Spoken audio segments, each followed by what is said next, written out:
Hello student, सुप्रभात। आज हम लोग पढ़ेंगे बीए 5th सेमेस्टर की क्लास हिंदी, जिसमें कि कल हमने व्याख्या दूसरी पढ़ाई थी। आज हम लोग व्याख्या पढ़ेंगे गुरु गोविंद सिंह की। तो आइए हम लोग सबसे पहले शब्दार्थ देखते हैं। इस व्याख्या में शब्दार्थ कौन कौन से हैं?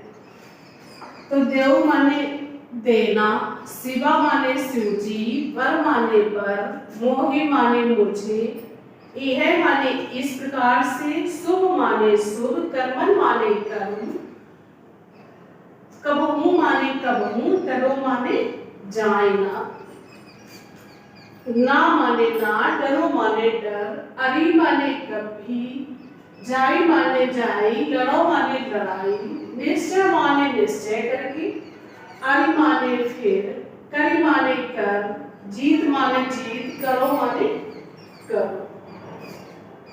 अरु माने इस प्रकार, सिख माने सिख, यह माने इसे, लालच माने लालच, हऊ माने होना, गुण माने गुण, तऊ माने कबहू, उच्चरो माने उच्चारण, जब माने जब, आओ माने आना, अवूत माने कभी भी, निदान माने निदान, अति माने अत्यंत, रण माने रण में, जूझ माने लड़ाई, मरो माने मरो।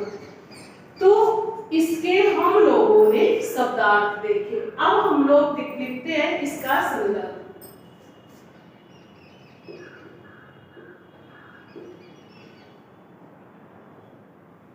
प्रस्तुत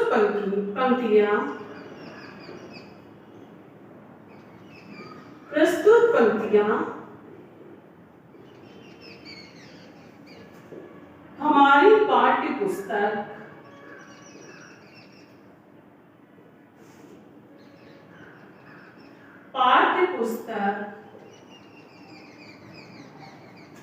हिंदी का राष्ट्रीय काव्य,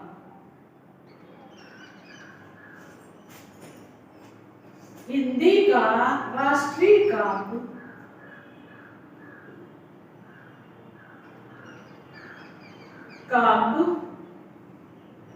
के गुरु गोविंद सिंह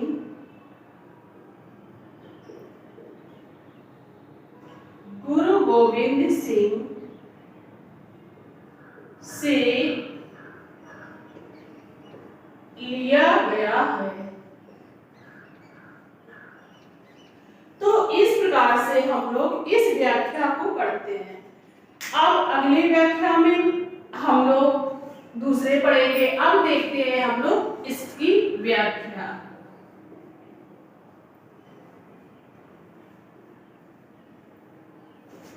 व्याख्या में हम लोग देखते हैं कि कवि शिव जी से कह रहा है कि हे शिव जी, देव माने देना, हे शिव जी, मुझ पर माने वरदान, मोय माने मुझे, हे शिव जी मुझे ऐसा वरदान देना कि मैं शुभ कर्म से कबहू न डरूं, कि मैं शुभ कार्य से कभी भी ना डरूं या शुभ कार्य के लिए कभी भी मैं मना ना करूं। ना डरो अरे सो जब जाई लड़ो, और मैं कभी भी लड़ाई लड़ने से यानी कि युद्ध करने से मैं कभी भी ना डरूं।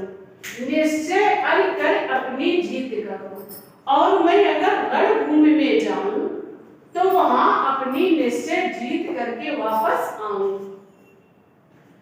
और सिख हो आपने ही मन को, ये लालच हो गुण तो उच्चरो, और माने अरु माने और, अगर मैं सिख जाति का हूं तो कभी भी अपने मन में या मेरे मन में कभी लालच जैसा गुण नहीं भरना। जब आओ कि आहुत निदान बने, अति रण में तब जूझ मरो, और जब भी मेरी मृत्यु आए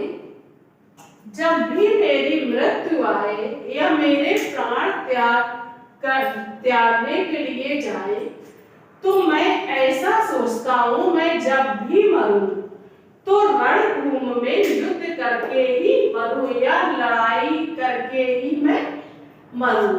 तो इस प्रकार से कवि गुरु गोविंद सिंह की व्याख्या का वर्णन है। तो इस प्रकार से कवि ये रणभूमि में युद्ध का वर्णन कर रहा है। तो फिर से हम लोग एक बार देख लेते हैं कि फिर से व्याख्या। देव सिवावर मोय ऐसु कर्मन थे कबो न डरो। हे शिव जी, हे शिव शंकर, मुझे ऐसा वरदान दो कि मैं शुभ कर्म करने से कभी ना डरूं। ना डरो अरि सो जब जाए लड़ो निश्चय अरि कर अपनी जीत करो। और मैं जब भी लड़ाई लड़ने के लिए जाऊं तो वहां से निश्चय ही अपने आप को जीत करके वापस आऊं। और सिख हो आपने ही मन को ये लालच हो गुण तो उचरो। अगर मैं सिख जाति का हूं तो कभी भी मेरे मन में लालच का गुण नहीं होना चाहिए। जब आओ कि अवुद निदान बने अति रनवे तब जूझ बनो। और जब भी मेरी मृत्यु आए या जब भी मेरे प्राण जाए तो मैं ये चाहता हूं कि मेरे प्राण रणभूमि में ही युद्ध करते करते ही जाए। तो इस प्रकार से बच्चों आज आपको ये व्याख्या समझ में आ गई होगी। अब अगली व्याख्या हम लोग कल पढ़ते हैं। Thank you.